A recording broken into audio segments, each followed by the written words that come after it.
है पूर्ण प्रतियोगिता के अंतर्गत मूल्य तथा उत्पादन निर्धारण।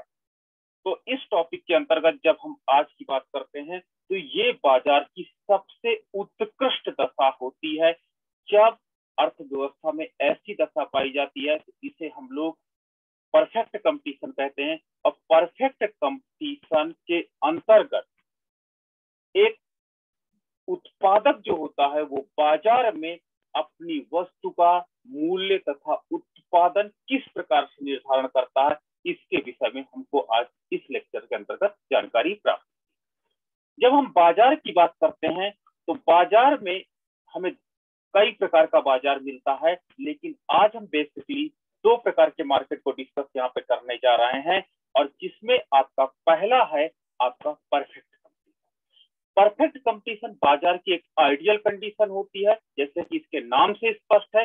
परफेक्ट कंपटीशन अर्थात इसके अंतर्गत जितने भी हमारे पास उत्पादक या क्रेता होते हैं वो वास्तव में आपस में एक दूसरे के साथ प्रतियोगिता करते हैं। और ये प्रतियोगिता जो होती है वो परफेक्ट होती है, किसी प्रकार का इसमें छल कपट या धोखेबाजी नहीं होती है, इसीलिए इसका नाम परफेक्ट कंपटीशन है। Professor J K. मेहता ने इसे स्वर्ग की कंडीशन कहा है। स्वर्ग की कंडीशन कहा मतलब कि ऐसा तो रियल लाइफ में होना मुश्किल है, ये वास्तव में स्वर्ग में ही हो सकता है, क्योंकि इतनी अच्छी कंडीशन मार्केट में पाया जाना संभव नहीं है। आज का जो मार्केट है वो परफेक्ट कंपटीशन न करके कहीं ना कहीं वो इनपरफेक्ट कंपटीशन में इन्वॉल्व होता है। या तो वो प्रोडक्ट दिखाता कुछ और है, बेचता कुछ और है। इनपरफेक्ट कंपटीशन वो आपको क्या करता, मार्केट का नॉलेज ना होने के कारण आपके ज्ञान को फ्लैक्चुएट करता है। वो बोलता है कि नहीं, मार्केट में ये वस्तु सबसे अच्छी है और तथा मेरे पास ही सबसे सस्ता प्रोडक्ट है। आपने देखा होगा मार्केट में। तो इनपरफेक्ट कंपटीशन वो कंपटीशन होता है जब बाजार में हो रही प्रतियोगिता को किसी प्रकार से विक्रेताओं द्वारा तोड़ दिया जाता है, विक्रेताओं द्वारा खंडित कर दिया जाता है। वो लोग छल कपट या अन्य चीजों का क्या करते हैं, उपयोग करते हैं ताकि बाजार में प्रतियोगिता ना बनी रहे। वो लोग दिखाते हैं कि मेरा प्रोडक्ट सुपीरियर प्रोडक्ट है, अदर का प्रोडक्ट सुपीरियर प्रोडक्ट नहीं है, ताकि आप उनके झांसे में आ जाएं और उनका प्रोडक्ट ले लें। तो प्रोफेसर जे.के. मेहता ने कहा कि परफेक्ट कंपटीशन वास्तव में एक बेस्ट कंडीशन है, एक आइडियल कंडीशन है। और एक इकोनॉमी में इस प्रकार की ही मार्केट हमारे पास होनी चाहिए ताकि सभी को लाभ अधिकतम हो सके, चाहे वो क्रेता हो चाहे विक्रेता हो। इसलिए आज हम परफेक्ट कंपटीशन के विषय में जानेंगे ये कौन सी बाजार की दशा है और इसके अंतर्गत कोई क्लासिफिकेशन और नहीं होता। परफेक्ट कंपटीशन के अंतर्गत केवल एक क्लासिफिकेशन होता है, जबकि इम्परफेक्ट कंपटीशन के अंतर्गत कई क्लासिफिकेशन होते हैं, जिसमें से आप देखते होंगे पहला कंडीशन है मोनोपोली। जब बाजार में केवल एक विक्रेता होता है तो उस कंडीशन को हम लोग मोनोपोली की कंडीशन कहते हैं। और मोनोपोली बाजार की वो दशा होती है, ये एकाधिकारी होता है, तो मजबूरी में होता है कि सभी ग्राहकों को इसी व्यक्ति से क्या करना पड़ता है, वस्तुएं खरीदना पड़ता है। इस प्रकार मोनोपोली अपनी वस्तु का मूल्य सदैव सबसे ज्यादा रखता है। याद रखना, सारे बाजारों में अगर आपसे पूछा जाए कि किस बाजार में सबसे ज्यादा मूल्य होगा तो आप बता देना झट से, मोनोपोली बाजार वो बाजार है जहां पर केवल एक विक्रेता होता है और ये अपनी वस्तु का जो भी मूल्य रखेगा वो सबसे ज्यादा होता है, सबसे ज्यादा यहाँ पर उसका प्राइस होता है। तो इस प्रकार ये बाजार की सबसे आइडियल कंडीशन होती है। आइडियल कंडीशन का तात्पर्य प्राइस के रिस्पेक्ट में, अर्थात यहाँ पर इनपरफेक्ट कंपटीशन में सबसे ज्यादा प्राइस मोनोपोली लेता है। तो यहाँ पर अब दूसरी बात जब हम बात करते हैं तो दूसरी कंडीशन होती है जब कई मोनोपोली आ जाते हैं तो उसके बाद कहलाता मोनोपोलिस्टिक कंपटीशन। जब कई विक्रेता एक साथ आ जाते हैं लेकिन बहुत अधिक नहीं आते हैं तो उस बाजार को हम लोग मोनोपोलिस्टिक कंपटीशन के नाम से जानते हैं। यानी जब एक विक्रेता है तो उसको मोनोपोली कहेंगे, मोनोपोली मार्केट। जब कई विक्रेता आ जाते हैं तो उसको क्या कहते हैं, मोनोपोलिस्टिक कंपटीशन कहते हैं। ये लेकिन बहुत अधिक नहीं है, ठीक है। तीसरा बाजार आपका डिओपोली आ जाएगा, जिसको हम लोग क्या करते हैं, द्वयाधिकार कहते हैं। द्वयाधिकार बाजार की वो दशा होती है जब अर्थव्यवस्था में केवल दो विक्रेता होते हैं किसी उत्पादन के। आप इसके अंतर्गत हम मॉडल पढ़ाएंगे आपको, कूरनोट मॉडल, चेम्बरलिन मॉडल, कहते हैं बरेंट्रेड मॉडल, एजवर्थ मॉडल। ये 4 मॉडल जो बेसिकली है कि अगर किसी उत्पादन के 2 ही उत्पादक तो बाजार में मूल्य तथा लाभ का निर्धारण कैसे करेंगे। इस बाजार को हम लोग द्वयाधिकार बाजार या जियोपोलिस्टिक मार्केट कहते हैं। और आपका अगला बाजार जो होता है ओलिगोपोली। अल्पाधिकार अर्थात बाजार में विक्रेता तो बहुत अधिक होते हैं, ठीक है, लेकिन विक्रेता बहुत अधिक होते हैं लेकिन बहुत ही अधिक नहीं होते, मतलब वो 2 से तो अधिक होते हैं लेकिन बहुत अधिक नहीं होते। तो इस प्रकार बाजार की दशा को हम लोग ओलिगोपोली या अल्पाधिकार की संज्ञा देते हैं। ये बाजार की अल्पाधिकार की संज्ञा इसे देते हैं। और इसी प्रकार और भी कई मार्केट होंगे, हम ईटीसी कर देते हैं। तो बेसिकली इनपरफेक्ट कंपटीशन के कई टाइप्स के हमने बाजार या मार्केट देखे हैं, लेकिन परफेक्ट कंपटीशन का केवल एक ही बाजार होता है। ये आइडियल कंडीशन मार्केट की होती है। किसी अर्थव्यवस्था को इस कंडीशन में पहुंचने के लिए सरकार तथा देश प्रयास करता है कि हमारा बाजार परफेक्ट कंपटीशन के मार्केट के रूप में कन्वर्ट हो जाए। लेकिन इकोनॉमी में हमको ये मार्केट रियल लाइफ में दिखाई पड़ता है, कौन सा, इनपरफेक्ट। और ये क्या होता, आइडियल मार्केट है। ये ऐसा बनाने की सोचते हैं कि ऐसा बाजार हमको बन जाए, जिसे नहीं होता परफेक्ट मैन, इम्परफेक्ट मैन। हर इंसान इम्परफेक्ट मैन बनना तो बड़ा आसान है। आप चोरी डकैती, आप ठीक है एब्यूजिंग को गाली देना सीख लीजिए, इम्परफेक्ट आपका परफेक्ट मैन हो जाएंगे, ठीक है, या वुमेन हो जाएंगे। बट परफेक्ट मैन बनना एक आइडियल कंडीशन होती है। आप लाइफ में कैसा बनना चाहते हैं, तो हम यहाँ से यहाँ पर जाने का प्रयास करते हैं। तो आज का हमारा टॉपिक है परफेक्ट कंपटीशन। कि परफेक्ट कंपटीशन के अंतर्गत किस प्रकार से प्राइस एंड आउटपुट का डिटर्मिनेशन होता है, ये हम लोग बात सीखेंगे आज। अब याद रखना, परफेक्ट कंपटीशन में पहली चीज तो याद रखना कि प्राइस का निर्धारण कभी भी फर्म नहीं करती है। कभी भी फर्म प्राइस का निर्धारण नहीं करती है। फर्म केवल आउटपुट का निर्धारण करती है, उत्पादन का निर्धारण करती है।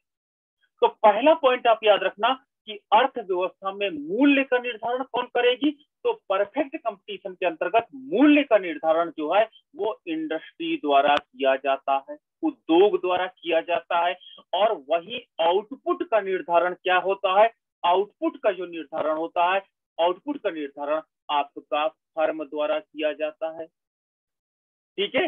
तो इस प्रकार परफेक्ट कंपटीशन के अंतर्गत फर्म प्राइस टेकर होती है, याद रखना, फर्म प्राइस टेकर होती है, फर्म मूल्य लेने वाली होती है। तो ओनली आउटपुट डिटर्मिनेशन का कार्य किया जाता है परफेक्ट कंपटीशन में। तो परफेक्ट कंपटीशन बाजार की वो दशा होती है जिसमें फर्म इंडस्ट्री से मूल्य को स्वीकार करती है तथा उस मूल्य पर अपने उत्पादन का निर्धारण करती है। ये याद रखना, हम लिख देते हैं, फर्म उद्योग से मूल्य स्वीकार करती है, मूल्य स्वीकार करती है, यानी सबसे पहले उसको एक प्राइस मिल जाता है इंडस्ट्री द्वारा कि आपको इस प्राइस पर ही अपने प्रोडक्ट को बेचना है। मूल्य स्वीकार करती है और उसके बाद उत्पादन का निर्धारण करती है, उत्पादन का निर्धारण करती है। तो फर्म केवल आउटपुट का निर्धारण करती है, ना कि प्राइस का। सबसे ज्यादा टेक्निकल क्वेश्चन जो एग्जाम्स में आपसे इंटरव्यू में पूछा जाता है या आपको रिटन एग्जाम्स में पूछा जाता है या मल्टीपल चॉइस में, कि परफेक्ट कंपटीशन के अंतर्गत आपने देखा होगा, मैंने एक हेडिंग अभी डाली और हेडिंग ये डाली कि पूर्ण प्रतियोगिता के अंतर्गत मूल्य तथा उत्पादन निर्धारण। ये वास्तव में हेडिंग मैंने गलत डाली, अगर सही बात की जाए। हेडिंग क्यों गलत है, केवल परफेक्ट कंपटीशन के अंतर्गत उत्पादन निर्धारण होता है फर्म द्वारा, मूल्य इंडस्ट्री प्रदान करती है। तो यानी फर्म मूल्य प्राइस टेकर होती है, फर्म प्राइस को लेने वाली होती है। लेकिन आज मैंने हेडिंग इसलिए डाली परफेक्ट कंपटीशन का तरह मूल्य, ये मूल्य जो निर्धारित होता है, ये जो इंडस्ट्री मूल्य देती है, ये कहां से देती है। तो हम इंडस्ट्री द्वारा कैसे मूल्य का निर्धारण होगा ये स्टडी करने जा रहे हैं, और फर्म द्वारा आउटपुट का निर्धारण कैसे होता इसको आज देखेंगे परफेक्ट कंपटीशन के अंतर्गत। इसलिए मैंने हेडिंग डाली है परफेक्ट कंपटीशन के अंतर्गत मूल्य तथा उत्पादन निर्धारण। मूल्य का निर्धारण इंडस्ट्री करती है और उत्पादन का निर्धारण फर्म करती है, और फर्म इंडस्ट्री से मूल्य लेती है और उसके आधार पर उत्पादन का निर्धारण करती है। यानी क्लियर है कि इंडस्ट्री जो मूल्य का निर्धारण करती है वो सबसे पहले मूल्य का निर्धारण हो जाता है, वो बाजार में इनको फर्म को प्राप्त होता है, और फर्म क्या करती है उसी मूल्य पर अपने उत्पादन का निर्धारण करती है। तो एक बात तो क्लियर हो गई कि प्राइस का निर्धारण सबसे पहले हो जाता परफेक्ट कंपटीशन, और उस प्राइस पर हम एक फर्म क्या करती है आउटपुट अपना मैक्सिमाइज, अपना आउटपुट क्या करती है वो मैक्सिमाइज करती है या ऑप्टिमम करती है ताकि उसका प्रॉफिट मैक्सिमाइज हो। क्लियर है। तो यानी दोनों का निर्धारण एक साथ नहीं होता, सबसे पहले प्राइस का निर्धारण हो करके आता है और उसके आधार पर हम लोग आउटपुट का निर्धारण करते हैं। चलिए अब हम आगे बढ़ते हैं।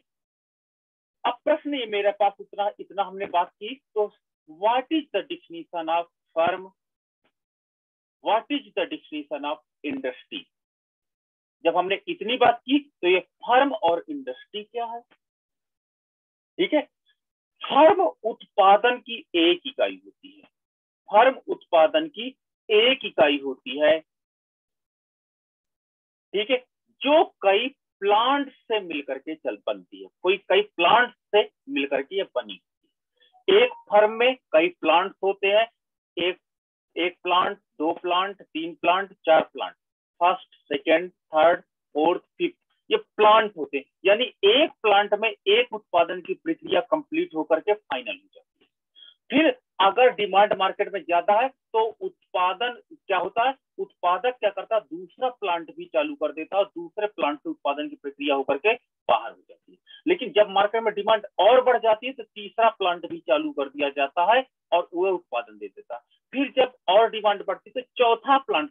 इस प्रकार एक उत्पादक एक फर्म के अंतर्गत कई प्लांट का निर्माण करता है, प्रक्रिया उत्पादन की प्रक्रिया का निर्धारण करता है। जैसे जैसे मार्केट में उसके उत्पाद की डिमांड बढ़ती चली जाती है वो लगातार नंबर ऑफ द प्लांट्स बढ़ाता चला जाता है। क्या कहते हैं ना, फर्म का साइज बढ़ गया, मतलब प्लांट्स ज्यादा लगा दिए गए। कभी कभी हम लोग स्टार्ट करते हैं अपनी फर्म तो केवल एक या दो प्लांट से स्टार्ट करते हैं और कॉन्टिन्यू उसकी नंबर ऑफ बढ़ाते जाते हैं। तो प्लांट फर्म का एक निश्चित पार्ट होता है, ठीक है, और फर्म प्लांटों के योग से प्राप्त होता है।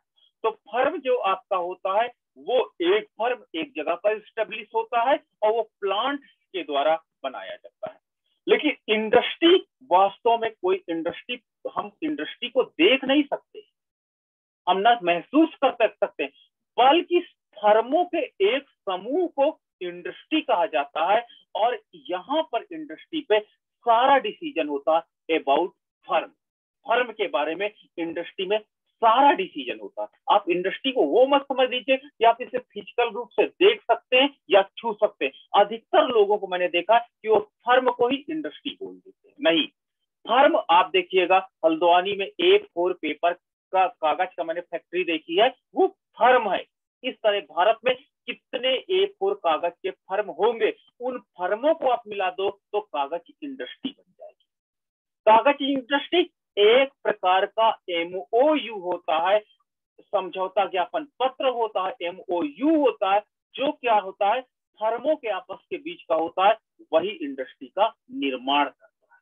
तो इंडस्ट्री कुछ नहीं होती है बल्कि फर्मों के समूह का एक समझौता होता है कि हम एक मंच पर समझौता करेंगे कि किस प्रकार अपनी वस्तु का मूल्य तथा मात्रा का निर्धारण किया जाएगा। तो इस प्रकार एक फर्म क्या होता है, एक प्रकार का हमारे पास समझौता पत्र है, ज्ञापन पत्र है या।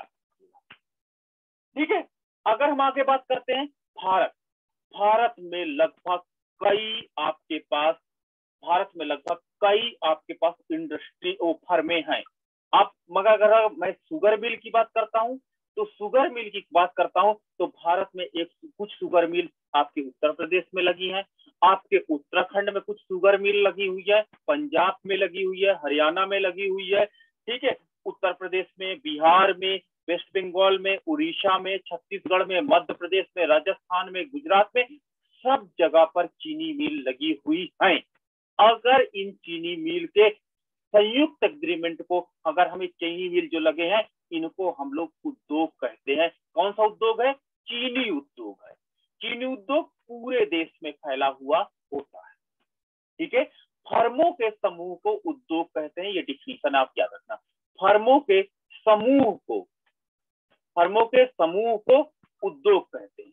तो जितने फर्म है हमारे पूरे देश में, ये लोग क्या करते हैं? समझौता ज्ञापन करते हैं और अपने आप को चीनी उद्योग घोषित कर देते हैं, और उद्योग जो डिसीजन लेता है वो सारी फर्में एक्सेप्ट करती है, मानती हैं। ये इनके पास एक प्रकार का समझौता होता है। अब मान लीजिए, जैसे हम कहते हैं, जैसे अवध शुगर एनर्जी लिमिटेड, ये एक फर्म है जो स्टेब्लिश है चीनी उत्पादन के लिए, ये इंडस्ट्री की बात मानने के लिए बाध्य है।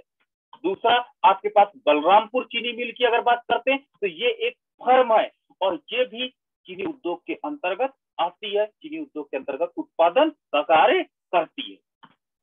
आपका द्वारिकेश शुगर इंडस्ट्री है, ये भी चीनी मिल है, फर्म है। तो ये सभी अगर चीनी मिल को अगर हम मिला दें तो ये चीनी फर्म्स को मिला दें तो हमको क्या प्राप्त हो जाएगी? इंडस्ट्री प्राप्त हो जाएगी। तो ये हमारे पास शुगर इंडस्ट्री के नाम से जानी जाती है। और इंडस्ट्री मिल करके इंडस्ट्री क्या करती है? प्राइस का निर्धारण कर देती है, और सारी फर्में अवध शुगर मिल, बलरामपुर चीनी मिल, द्वारिकेश शुगर मिल इसी प्राइस पर अपनी चीनी का उत्पादन करना प्रारंभ करते हैं इन द परफेक्ट कंपटीशन। ये बात आप याद रखिए। चलिए, इस सिद्धांत को हम लोग जब भी डेवलप करते हैं तो इसकी कुछ विशेष मान्यताएं परफेक्ट कंपटीशन की, उन मान्यताओं को जरूर देखते हैं। पहला, क्रेता तथा विक्रेताओं की संख्या अत्यधिक या अनंत होनी चाहिए। यानी इतने अधिक क्रेता हो, इतने अधिक विक्रेता हो कि ताकि कोई भी बाजार को प्रभावित न कर पाए। मान लीजिए एक ऐसा बाजार है जहां पे क्रेता बिल्कुल नहीं है, दो चार है, तो विक्रेताओं में होड़ लग जाएगी और वो लगातार वस्तुओं तथा सेवाओं का मूल्य कम करके इनको बेचने लगेगा।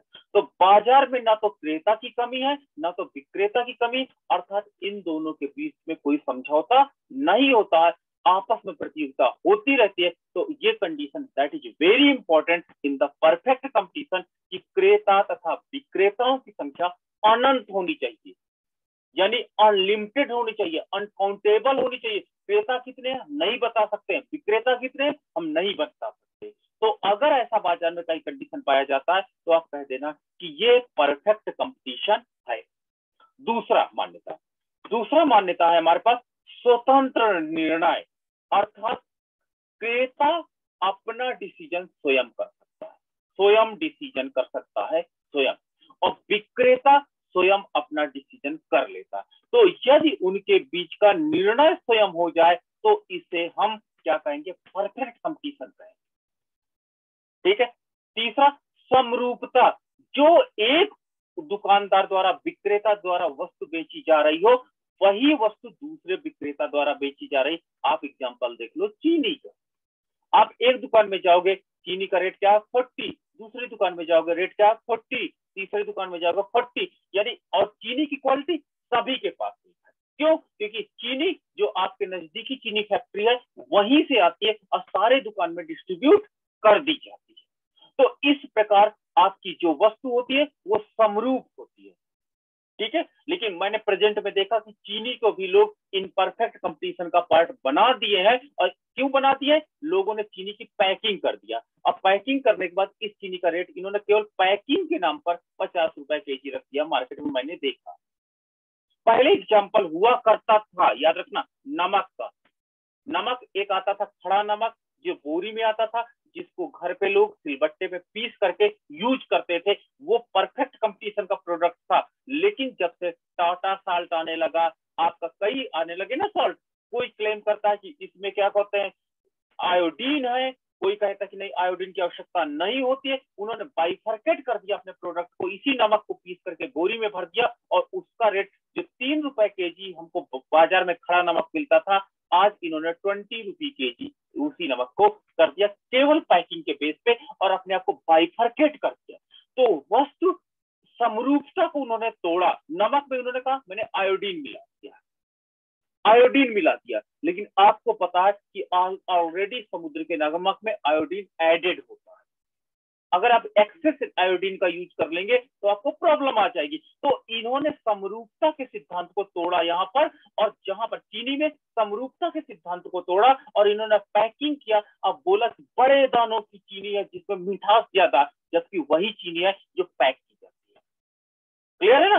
तो इन्होंने समरूपता के सिद्धांत को तोड़ देते हैं ताकि अपने आप को यूनिक प्रूफ कर सके, और ये विक्रेता अपने आप को ये बताता कि मैंने एक नई यूनिक प्रोडक्ट आपके पास मार्केट में लाया हूं और उसके परिणाम स्वरूप वो वस्तु को मैं बेच रहा हूं। तो ये समरूपता तोड़ते हैं, ठीक है, समरूप वस्तु नहीं रखते। तो परफेक्ट कंपटीशन वो कंपटीशन होता जब बाजार में कोई वस्तु समरूप हो, आकार गुण, आकार में, गुणवत्ता में, ठीक है, कलर में, स्वाद में, यदि समान है सभी दुकानों का तो हम कहेंगे वस्तु समरूप।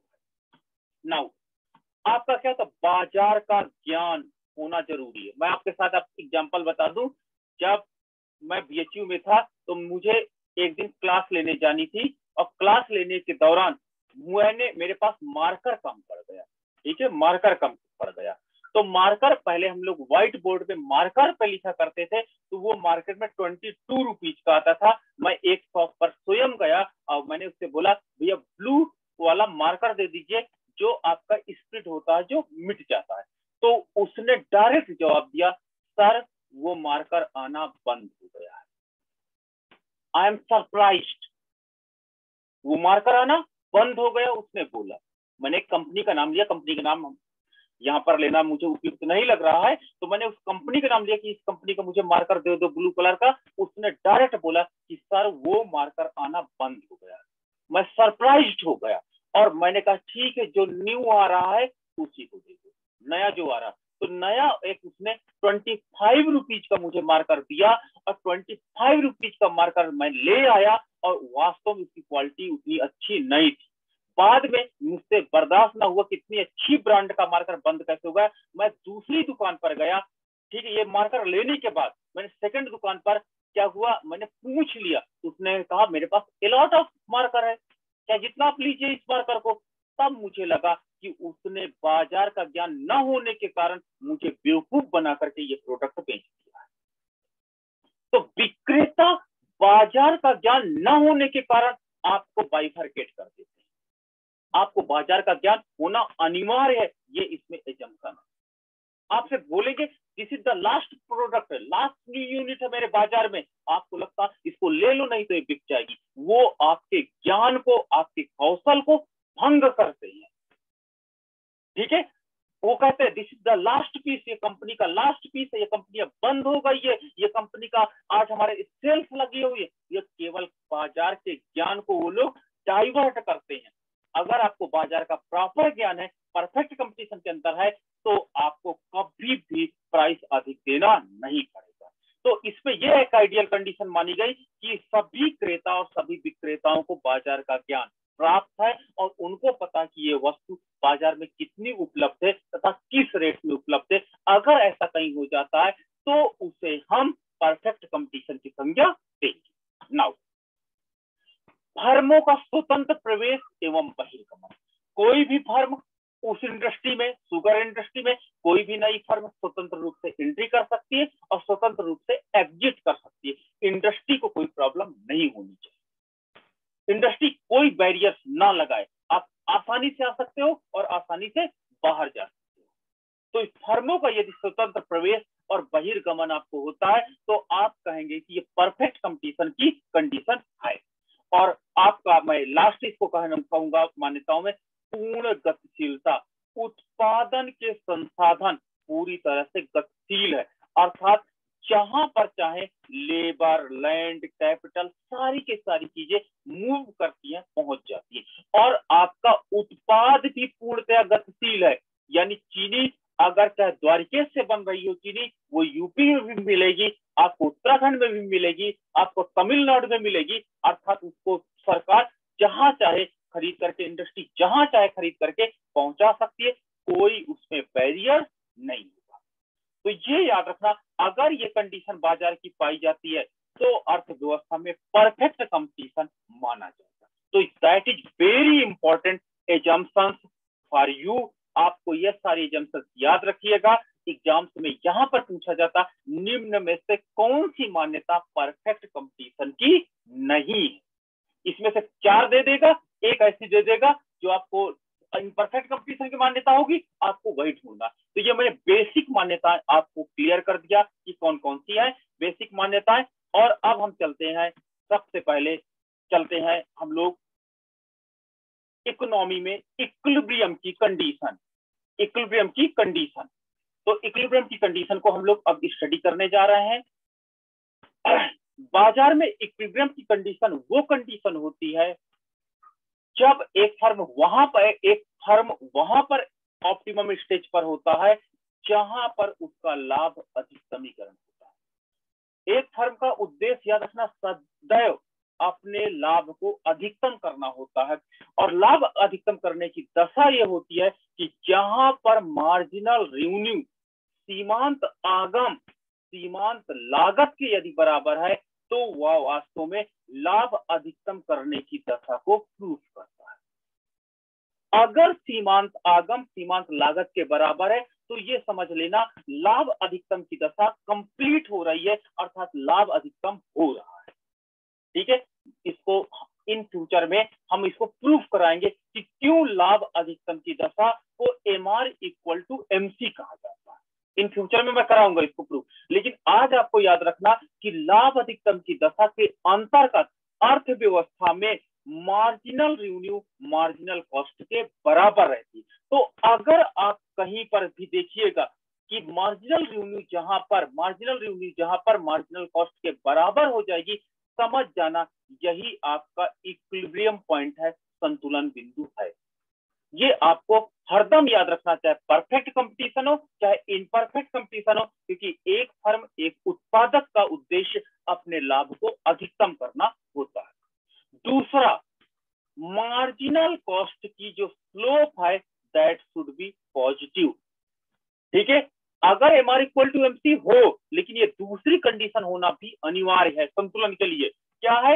मार्जिनल कॉस्ट जो होती है, जो रेखा होगी, जो वक्र होगा, उसका जो ढाल होगा वो पॉजिटिव होना अनिवार्य है, ये याद रखिएगा। तो ये 2 कंडीशन अगर मुझे कहीं मिल जाएगी तो हम कहेंगे इकोनॉमी में इक्विलिब्रियम की कंडीशन विद्यमान है। तो ये कंडीशन आपको हरदम याद रखना पड़ेगा। क्या याद रखना पड़ेगा? कि मार्जिनल रेवेन्यू मार्जिनल कॉस्ट के बराबर हो और दूसरा मार्जिनल कॉस्ट की स्लोप धनात्मक हो, वही बाजार की ऑप्टिमम या इक्विलिब्रियम दशा होगी। ठीक है, चलिए, और ये कौन सी दशा? लाभ अधिकतमीकरण। अब हमने बताया परफेक्ट कंपटीशन वो कंपटीशन होता है जहां पर मूल्य निर्धारण का काम, प्राइस डिटर्मिनेशन का काम इंडस्ट्री करती है। प्राइस निर्धारण कौन करती है? याद रखना, उद्योग करती है। और उद्योग उस प्राइस को दे देती है किसको? फर्म को। अब फर्म से कहती है कि इंडस्ट्री फर्म को वो प्राइस दे देती है और इंडस्ट्री का आदेश रहता कि इस प्राइस पर ही आपको चीनी बेचनी है, चाहे आपको लाभ हो चाहे हानि हो, हम आपको कोई बात और नहीं। तो फर्म प्राइस टेकर होती है, प्राइस टेकर होती है, मूल्य स्वीकार करने वाली होती है। कभी भी फर्म मूल्य का निर्धारण नहीं करती। फर्म केवल आउटपुट यानी उत्पाद का निर्धारण करती है। प्राइस का निर्धारण इंडस्ट्री के द्वारा पहले किया जाता और उसी इंडस्ट्री जो प्राइस निर्धारित कर देती, फर्म उस प्राइस को स्वीकार करके उसी पर अपना उत्पादन बेचती है। अब इंडस्ट्री प्राइस का निर्धारण कैसे करती है? तो इंडस्ट्री प्राइस का निर्धारण अर्थव्यवस्था में संपूर्ण मांग तथा संपूर्ण पूर्ति के आधार पर करती है। अर्थात समग्र मांग तथा समग्र पूर्ति के आधार पर इंडस्ट्री मूल्य का निर्धारण करती है। जैसे आपने देखा होगा, जब शादी ब्याह का सीजन होता है तो चीनी की मांग ज्यादा हो जाती है तथा उसकी पूर्ति कम हो जाती है। परिणाम स्वरूप इंडस्ट्री आदेश दे देता है कि फर्म को कि अब आप प्राइस ज्यादा करिए क्योंकि डिमांड ज्यादा है, सप्लाई कम है। तो इंडस्ट्री बाजार में मूल्य का निर्धारण मांग तथा पूर्ति या समग्र मांग तथा समग्र पूर्ति की शक्तियों के द्वारा करता है, जिसे फर्म एक्सेप्ट करती है। मान लीजिए इंडस्ट्री ने देखा कि आपूर्ति का डेटा कहां से मिलता है, पूर्ति का डेटा फर्म इंडस्ट्री को फर्म से प्राप्त होता है कि हमारे देश में कितनी चीनी मिले हैं। तो इंडस्ट्री पूर्ति का अनुमान लगा देती है फर्म हमारे पास फर्में कितनी है और उनकी उत्पादन की कैपेसिटी क्या है, और डिमांड का अनुमान वो बाजार से लगाता है कि बाजार में चीनी की मांग कितनी है। तो इंडस्ट्री क्या करती है, बाजार से डिमांड को पता करती है और अपनी फर्मों की उत्पादन की क्षमता से वो पता करती है कि हम पूर्ति कितना कर सकते हैं। तो मान लीजिए अर्थव्यवस्था में इंडस्ट्री को यह पता रहता, हरदम याद रख, इंडस्ट्री को पता रहता कि मेरे पास अर्थव्यवस्था में कितनी सप्लाई है चीनी की, हमारी फर्में कितना चीनी का उत्पादन कर सकते हैं। तो ये इंडस्ट्री को पहले से डेटा पता रहता है। क्यों? क्योंकि इंडस्ट्री फर्मों के समूह को होता है और फर्म बताती कि हमारे पास इतनी कैपेसिटी है, तो इंडस्ट्री बता देती कि हमको पता है कि हम कितनी चीनी का उत्पादन कर सकते हैं। अब बाजार में वो देखती है कि चीनी की डिमांड कितनी है। कौन देखता? इंडस्ट्री देखता। तो इंडस्ट्री जितना उत्पादन कर सकता है, सप्लाई और जितनी डिमांड हो, तो दोनों जहां पे एक दूसरे को इंटरसेक्ट करते हैं उस पॉइंट का नाम रखती है इक्विलिब्रियम पॉइंट ई, और यहीं पर मूल्य का निर्धारण कर देती है इंडस्ट्री ओपी। यानी इस प्राइस का निर्धारण कर दिया कि अर्थव्यवस्था में चीनी का मूल्य ओपी होना चाहिए, और इस प्राइस को किसको दे देती है? फर्म को, कि आप इस प्राइस पर, ओपी प्राइस पर चीनी को बेचना, ओपी प्राइस पर चीनी को बेचना, और फर्म इस प्राइस पर अपने चीनी के उत्पादन को अधिकतम करता है। तो यानी ये एक प्राइस लाइन है, और ये प्राइस लाइन पर फर्म अब अपना उत्पादन अधिकतम करने का प्रयास करती है, लाभ अधिकतम करने का प्रयास यहां पर करती है। ठीक है। अगर मार्केट में लगन का सीजन है, लगन का सीजन है, चीनी की डिमांड बढ़ जाए, गर्मी का सीजन है, लोग मीठा ज्यादा पसंद करते हैं, तो चीनी की अगर मांग बढ़ जाती है और मांग बढ़ करके डी से D1 हो जाती है, देखिए मांग बढ़ जाती है, तो इंडस्ट्री क्या करती है, नया संतुलन बिंदु E1 ढूंढ लेती है और नया चीनी का मूल्य निर्धारित कर देती है OP1, नया चीनी का मूल्य निर्धारित कर देती है, और फर्म को आदेश देती है कि अब चीनी आप 35 रुपए में न बेच करके 40 रुपए केजी बेचो, और फर्म उस प्राइस को एक्सेप्ट कर लेती है तथा मार्केट में चीनी का मूल्य बढ़ा देती है। आप देखना कोई दुकान वाले नहीं, सारे दुकान वाले एक साथ चीनी का मूल्य बढ़ा देते हैं। क्यों? क्योंकि इंडस्ट्री ने आदेश कर दिया है कि डिमांड ज्यादा है और सप्लाई तो हमारे पास फिक्स ही है भाई फर्म द्वारा, क्योंकि हम फर्में तुरंत तो बढ़ा नहीं सकते। परिणाम स्वरूप संतुलन बिंदु ई हो जाता है और ऊंचा प्राइस इंडस्ट्री निर्धारित करती है और उस प्राइस को फर्म को दे देती है।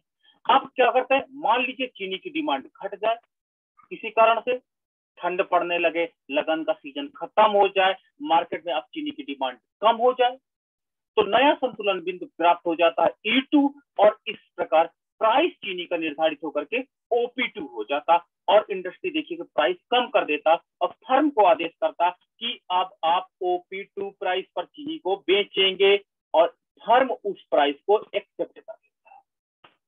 क्लियर है कि अर्थव्यवस्था में प्राइस जो होता है वो इंडस्ट्री निर्धारित करती है, प्राइस इंडस्ट्री निर्धारित करती है, और फर्म प्राइस को स्वीकार कर लेती है, और प्राइस लाइन ऊपर या नीचे होती रहती है क्योंकि इंडस्ट्री जैसा प्राइस देगी। तो एक बात तो आपको क्लियर हो गई कि इंडस्ट्री मूल्य का निर्धारण किस प्रकार से करती है, तो समग्र मांग तथा समग्र पूर्ति के आधार पर करती है। समग्र मांग बाजार में उपभोक्ता द्वारा चीनी की मांग कितनी है, पूर्ति फर्म के द्वारा उसको पता चल जाती, जिसके आधार पर वो मूल्य का निर्धारण कर देती। चलिए, अब बाजार की इक्विलिब्रियम की कंडीशन ये होनी चाहिए बाजार में। क्या कंडीशन, अभी मैं फिर से आपको रिकॉल कर देता हूं कि अर्थव्यवस्था में एक फर्म संतुलन में कहां पर होगी, एक फर्म संतुलन में वहां पर होगी जहां पर मार्जिनल रेवेन्यू मार्जिनल कॉस्ट के बराबर होगी। That is first condition.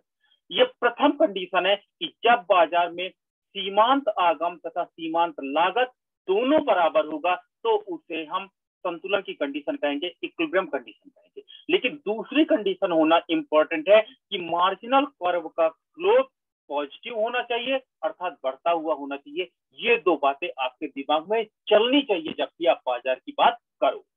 दूसरी चीज अभी मैंने देखा कि प्राइस का निर्धारण क्या होता है, फर्म इंडस्ट्री करती है, फर्म स्वीकार करने वाली होती है। और मैंने एक चैप्टर आपको पढ़ाया था, रेवेन्यू चैप्टर, आगम चैप्टर, मैंने जिसमें पढ़ाया था पूर्ण प्रतियोगिता के अंतर्गत आगम रेखाएं कैसी होती है। तो पूर्ण प्रतियोगिता के अंतर्गत मैंने देखा कि आगम रेखाएं जो होती है वो कुछ ऐसी होती थी, price is equal to AR equal to MR। शायद आपको याद हो कि आधार अक्ष के समांतर मैंने रेखा खींची थी और मैंने चार चीजें वहां पे बराबर की थी, डिमांड बराबर price equal to AR equal to MR। आज हम वही परफेक्ट कंपटीशन में कर रहे हैं। आगम जो रेखाएं होती हैं वो प्राइस के बराबर होती है, that is parallel to the X axis होती है, यानी जो ये मूल्य देता है इंडस्ट्री वही आगम रेखाओं को भी रिप्रेजेंट करती है। ठीक है, चलिए अब हम देखिए इक्विलिब्रियम की कंडीशन में सबसे पहले एक फर्म क्या होती है, दो कंडीशन में इक्विलिब्रियम ढूंढती है।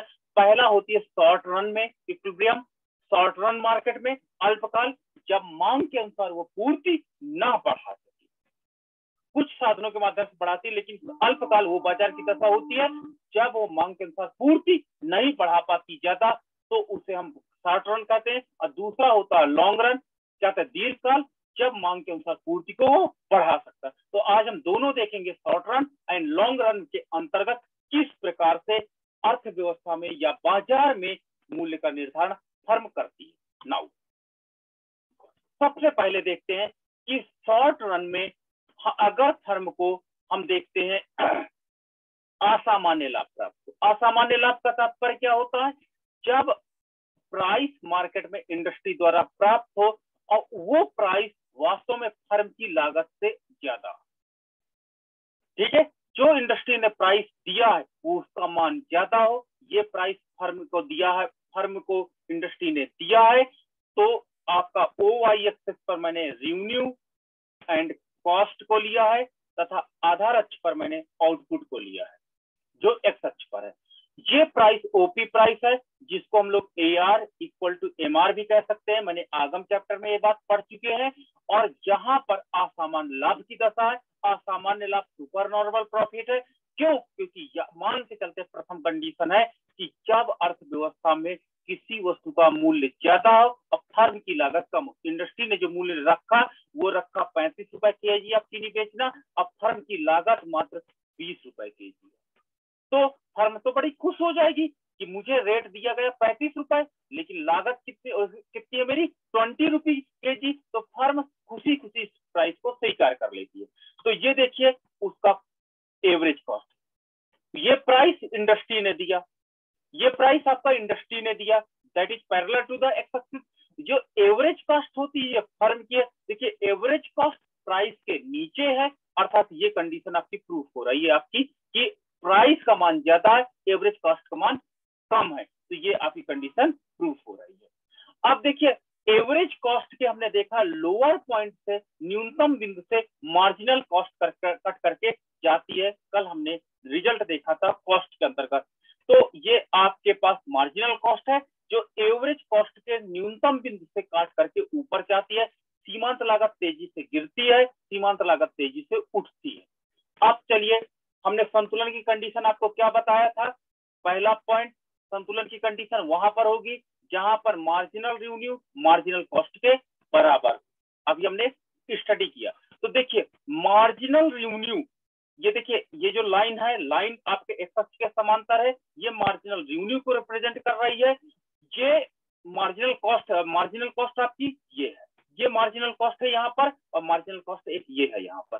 तो देखिए एक पॉइंट आपका मिल जाता है ए पॉइंट, एक पॉइंट आपका मिल जाता है बी पॉइंट।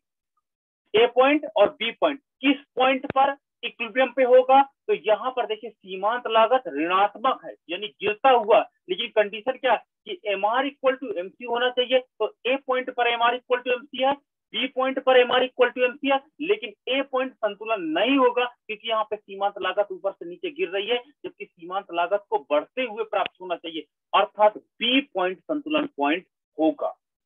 अर्थात हम बी पॉइंट पर संतुलन की स्थिति में होंगे और जहां पर अर्थात मेरा ई जो पॉइंट है ये ई पॉइंट ये इक्विलिब्रियम पॉइंट को दिखाता है। MR equal to MC E point पर है, जहां पर मार्जिनल कॉस्ट मार्जिनल रेवेन्यू के बराबर है, मार्जिनल कॉस्ट मार्जिनल रेवेन्यू के बराबर है। यहां से अगर हम एक्स अक्ष पर लंब डालें तो हमें संतुलित उत्पादन प्राप्त हो जाएगा। ये लीजिए संतुलित उत्पादन प्राप्त हो गया। कितना? OQ।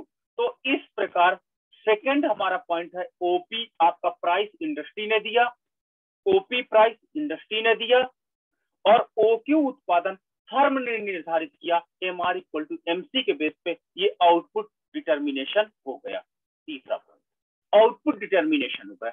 अब देखिए आउटपुट डिटर्मिनेशन एवरेज कॉस्ट को कहां पे कट कर रहा है? एवरेज कॉस्ट को कहीं यहां पे कट कर रहा है। तो इसका नाम आप दे सकते हो बी पॉइंट, क्योंकि ई पॉइंट ये था, बी पॉइंट आप इसका नाम दे दीजिए कि देखिए वस्तु का मूल्य क्यू ई है और लागत कितनी है? Q B. ये आपकी लागत को रिप्रेजेंट करता है, करता कि नहीं? तो आपका ईबी प्रति इकाई लाभ होगा कि नहीं होगा? ईबी जो आपका होगा ये प्रति इकाई लाभ को रिप्रेजेंट करेगा। तो देखिए यहाँ पर चौथा पॉइंट आप देखिए कि क्यू बी आपका क्या है? ये एवरेज कॉस्ट है। पांचवा पॉइंट आप देखिए कि जो आपका ये है यानी ईबी आपका जो है वो ईबी आपका क्या होगा? पर यूनिट प्रॉफिट है, पर यूनिट प्रॉफिट है। अब पर यूनिट प्रॉफिट को अगर आप इधर आप वाई एक्सिस से मिला दीजिए बी पॉइंट को, तो आपको टोटल प्रॉफिट नजर आ जाएगा। तो मैंने इसको मिला दिया और इसका नाम मैंने रख दिया P1। तो इस प्रकार एक मेरे पास चतुर्भुज बन जाता है। ये चतुर्भुज बन जाता है P1 BE। ये देखिए एक चतुर्भुज बन जाता है, जिसको मैं आप देख सकते हो तो ये प्रति इकाई लाभ है और ये चतुर्भुज आपका कुल लाभ को रिप्रेजेंट करता है। जो ये शेडेड पार्ट में आप देख सकते हो ये टोटल प्रॉफिट को दिखाएगा। तो जिसको हम छठा पॉइंट लिख सकते हैं कि चतुर्भुज P1P BE आपका टोटल प्रॉफिट होगा। एक फर्म को अल्पकाल में ये चतुर्भुज जो सैडेड पार्ट है, इस सैडेड पार्ट के बराबर उसको प्रॉफिट प्राप्त होगा। ये हमने रिजल्ट यहाँ पर प्राप्त कर दिए। क्लियर है? तो ये रिजल्ट हमें ये बताते हैं कि अल्पकाल में यदि इंडस्ट्री द्वारा दिया गया मूल्य ऊंचा हो, यदि इंडस्ट्री द्वारा दिया गया मूल्य ऊंचा है और एवरेज कॉस्ट फर्म की कम है, तो फर्म को सुपर नॉर्मल प्रॉफिट प्राप्त होता है और फर्म इस चतुर्भुज के बराबर लाभ, असामान्य लाभ कमाती है। सामान्य लाभ नहीं, सामान्य लाभ कॉस्ट का बात है। सामान्य लाभ वो लाभ होता है जो किसी उत्पादक को उद्योग में बने रहने के लिए आवश्यक है। तो ये नहीं, यहाँ पर ये सामान्य लाभ ना होकर के असामान्य लाभ के रूप में ये जो सैडेड पार्ट है इतना वो लाभ कमाती है। तो इस प्रकार हम इसको कहते हैं अल्पकाल के अंतर्गत असामान्य लाभ। ये आपका सुपर नॉर्मल प्रॉफिट है और सुपर नॉर्मल प्रॉफिट में इंडस्ट्री द्वारा दिया गया प्राइस एवरेज कॉस्ट से ज्यादा होता, तब फर्म को सुपर नॉर्मल प्रॉफिट प्राप्त होता। ये पहली कंडीशन थी। चलिए दूसरी कंडीशन को स्टडी करते हैं। दूसरी कंडीशन होती है हानि की अवस्था। हानि की अवस्था कौन सी अवस्था होती है? जब बाजार में फर्म द्वारा, इंडस्ट्री द्वारा ऐसा मूल्य दिया जाए जिसपे फर्म को नुकसान हो रहा हो, लेकिन फर्म कभी भी अल्पकाल में इंडस्ट्री को नहीं छोड़ेगी। अल्पकाल में कोई डिसीजन नहीं लेगी कि मैं उत्पादन बंद कर दूंगा। वो उम्मीद लगाएगी चलिए इस महीने नुकसान हुआ अगले महीने। तो जब कभी कभी इंडस्ट्री ऐसा प्राइस मुझे दे देती है कि मेरी लागत से मूल्य कम हो जाता है, ठीक है, वो कहती है आपको चीनी 15 रुपए केजी बेचना है, 15 रुपए केजी चीनी बेचना और आपकी लागत कितनी है? 20 रुपए केजी। फिर भी अल्पकाल में एक उत्पादक इस पर बेचने को तैयार होता है और अल्पकाल में कोई भी फर्म मार्केट को नहीं छोड़ती। आप देखे होंगे लॉकडाउन के कारण दुकानें आपकी बंद थी, लेकिन किसी ने बिजनेस करना बंद नहीं किया क्योंकि वो जान रहा था अल्पकाल है, कभी भी ये दुकानें खुल जाएंगी और मैं इसको रिकवर कर लूंगा। तो हानि की अवस्था वो अवस्था होती है जब एक उत्पादक को इंडस्ट्री द्वारा प्राइस कम प्राप्त होता है कि इस कम प्राइस पे आपको बेचना, जबकि फर्म की लागत ज्यादा होती है। देखिए यहाँ पर ये प्राइस है जो इंडस्ट्री ने दिया, that is AR, that is MR, that is P। ये प्राइस है, okay, that is parallel to the X axis है, ये एक्स अक्ष के समांतर है। वही चीज यहाँ पर रेवेन्यू एंड कॉस्ट है आपका पास लंब अक्ष पर और नीचे नीचे आउटपुट है। अब देखिए ये लागत है उस फर्म की, एवरेज कॉस्ट है उस फर्म की, किस फर्म की, जिस फर्म को इंडस्ट्री ने प्राइस दिया। देखिए प्राइस का मान नीचे है, प्राइस लागत से कम है, अर्थात फर्म मुंह बना रही है काम करने के लिए, फिर भी मजबूर है वो काम करेगी। तो देखिए औसत लागत फर्म का ऊंचे है, जबकि उसका प्राइस जो है, उस प्रोडक्ट का प्राइस जो इंडस्ट्री ने निर्धारित किया वो नीचे है, और ये आपकी हो जाती है सीमांत लागत। ये सीमांत लागत है फर्म की, जो एवरेज कॉस्ट के न्यूनतम पॉइंट से कट करके जाती है। अब इस प्रकार देखिए कि सीमांत लागत सीमांत आगम के कहां पर बराबर है, आप देखिए यहां पर बराबर है, ई पॉइंट पर बराबर है, यहां पर M R equal to MC है, M R equal to MC है। देखिए ये एमसी रेखा ऊपर की ओर जा रही है, ये देखिए मैं रेड आपको कर रहा हूं, ये एमसी ऊपर की जा रही है और ये एम आर रेखा है, दोनों एक दूसरे को कट कर रहे हैं, पहली कंडीशन। दूसरी कंडीशन एमसी रेखा का ढाल धनात्मक है। देखिए यहाँ पर भी संतुलन हो सकता था, लेकिन यहाँ पे एमसी रेखा का ढाल ऋणात्मक है, अर्थात ये संतुलन न होकर के ई पॉइंट संतुलन होगा, जहां पर तो आपका ई क्या है, वो इक्विलिब्रियम कंडीशन है, इक्विलिब्रियम है, जहां पर मार्जिनल रेवेन्यू मार्जिनल कॉस्ट के बराबर है। ठीक है, अब यहां से हम लंब डाल देते हैं, लंब डालने से ओक्यू फर्म उत्पादन करेगी, कितना करेगी, ओक्यू आउटपुट का उत्पादन वो करेगी, किस प्राइस पर, ओपी प्राइस पर, ये ओपी प्राइस पर उत्पादन करेगी। अब इस लाइन को ऊपर की ओर बढ़ा दो, इस लाइन को ऊपर की ओर जब मैं बढ़ा देता हूं तो देखिए एवरेज कॉस्ट को कहां पे कट कर रही है, ए पॉइंट पे कट कर रही है, यानी फर्म की क्यू ए लागत है, फर्म की कितनी लागत है, Q A average cost, average cost कितनी, क्यू ए है, अब प्राइस कितना है, Q E, that is OP. तो क्यू ई जो है उसका वास्तव में क्या है, प्राइस है। देखिए मूल्य कम है और लागत ज्यादा, तो ई ए, ये जो आपका ये ई ए है, ये ई ए क्या होगा, पर यूनिट लॉस होगा, पर यूनिट लॉस होगा। तो पर यूनिट देखिए लॉस हो रहा है, उसको पर यूनिट लॉस हो रहा है, और अगर हम इसको ए पॉइंट से एक रेखा खींचते हैं रच के समांतर और वाई में मिला देते हैं, तो हमें ये P1 प्राप्त हो जाएगा, ये आपका एक शेडेड पार्ट प्राप्त हो जाएगा, और ये शेडेड पार्ट बताएगा कि टोटल लॉस फर्म को कितना है। तो ये टोटल लॉस को या शेडेड पार्ट से आप डिफाइन कर सकते हैं कि फर्म को चतुर्भुज P1 P ई ए के बराबर लॉस हो रहा है, ये आपका टोटल लॉस बताता है। तो अल्पकाल में फर्म को लॉस कितना होता है, लॉस तभी होगा जब मूल्य रेखा से औसत लागत रेखा ऊपर होती है, तो फर्म को लॉस वहन करना पड़ता है। क्लियर है, तो ये आपका लॉस की कंडीशन हमने डिफाइन की। और तीसरी कंडीशन जो होती है सामान्य लाभ की कंडीशन प्राप्त होती है। सामान्य लाभ वो लाभ होता है जो किसी उद्योग, किसी फर्म को उद्योग में बने रहने के लिए आवश्यक। सामान्य लाभ तो है, लेकिन ये लाभ नहीं है, प्रकार की लागत है। यहाँ पे जो आपके पास सामान्य लाभ नहीं है, बल्कि मूल्य केवल लागत के बराबर प्राप्त हो रहा है, इतना हमको मिल रहा है कि मैं उस इंडस्ट्री को छोड़ करके ना जाऊं।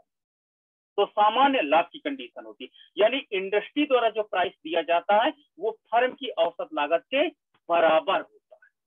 ठीक है, ये इंडस्ट्री ने जो प्राइस दिया वो औसत लागत के बराबर होता है। इस प्रकार ये प्राइस इंडस्ट्री ने दिया, that is A R equal to M R. और देखिए ये एवरेज कॉस्ट, देखिए दोनों न्यूनतम पॉइंट पर एवरेज कॉस्ट और प्राइस दोनों बराबर है, तो हम क्या कहेंगे कि ये सामान्य लाभ की दशा है जब एवरेज कॉस्ट प्राइस दोनों बराबर होते हैं। इक्विलिब्रियम पॉइंट आपका मार्जिनल कॉस्ट निकालते हैं, मार्जिनल कॉस्ट एसी के न्यूनतम बिंदु पे जाता है, और देखिए कहां पे कट कर रहा है, ई पॉइंट पे कट कर रहा है। देखिए ई पॉइंट पे कट कर रहा है, ई पॉइंट से हमने लंब डाल दिया, तो जहां पर ई पॉइंट का रिप्रेजेंट कर रहा है, ई पॉइंट कह रहा है कि M R equal to MC है, मार्जिनल रेवेन्यू मार्जिनल कॉस्ट के बराबर है।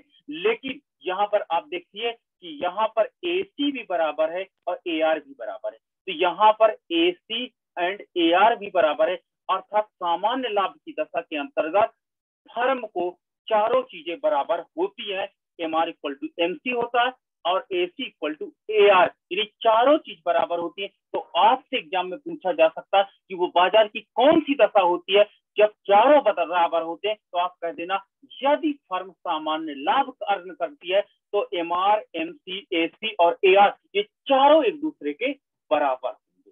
तो जहां पर ये इक्विलिब्रियम पॉइंट होता है, यहाँ से लंब डाला तो उत्पादन कितना प्राप्त हुआ, OQ उत्पादन प्राप्त हुआ। तो OQ आपका आउटपुट हो जाएगा, OQ आपका आउटपुट हो जाता है। OP प्राइस है जो इंडस्ट्री ने दिया है, OP प्राइस है जो इंडस्ट्री ने दिया है। और इस प्रकार फर्म को AC, यानी देखो इतनी ही लागत है और इतना ही मूल्य, तो AC बराबर प्राइस होने के कारण फर्म को सामान्य लाभ नहीं प्राप्त हो रहा।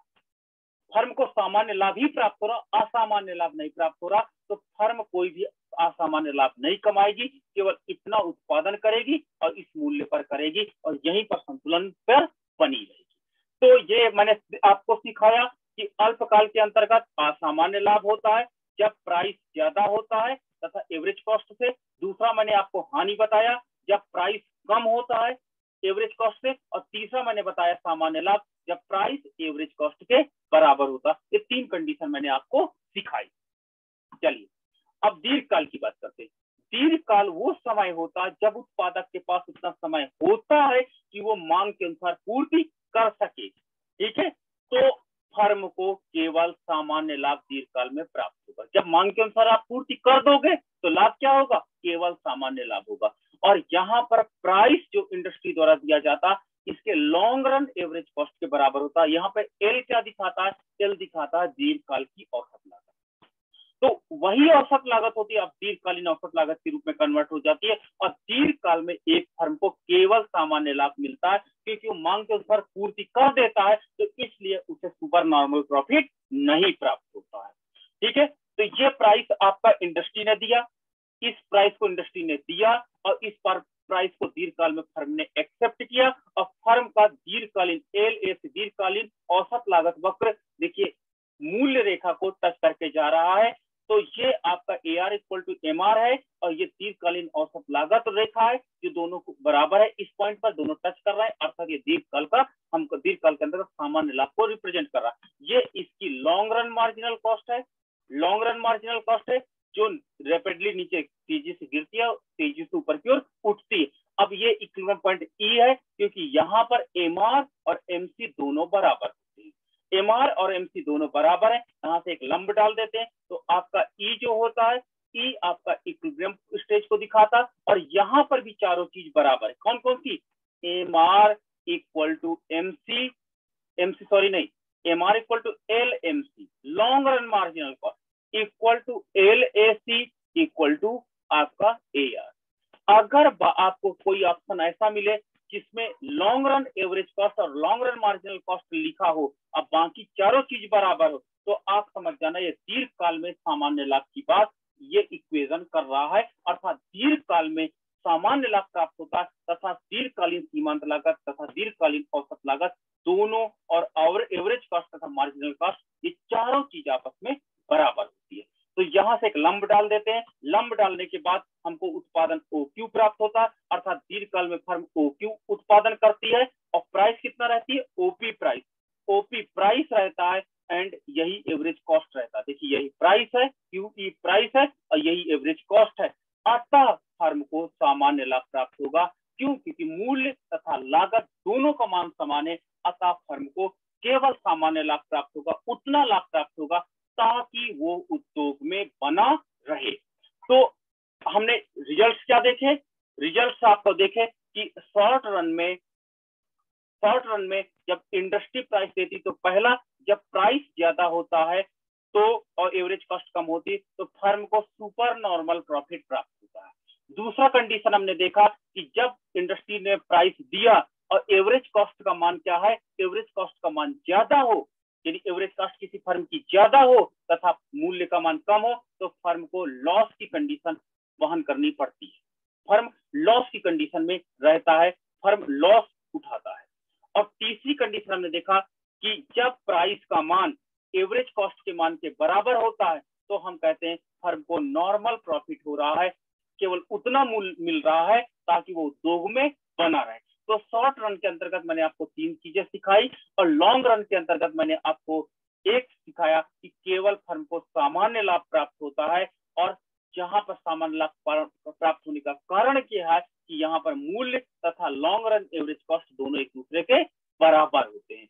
और साथ ही साथ केवल फर्म उत्पादन आउटपुट डिटरमाइन डिटर्मिनेशन का काम करता है, प्राइस डिटर्मिनेशन का काम इंडस्ट्री करती है, और इंडस्ट्री मार्केट में डिमांड और सप्लाई के बेस पर इसको निर्धारण कर देती है। तो परफेक्ट कंपटीशन बाजार की वो दशा होती है जिसमें उद्योग मूल्य का निर्धारण करती है और फर्म उस मूल्य को स्वीकार करने वाली होती है, तथा फर्म का काम केवल उत्पादन का निर्धारण करना होता है। तो ये आज आपका हमारा टॉपिक रहा।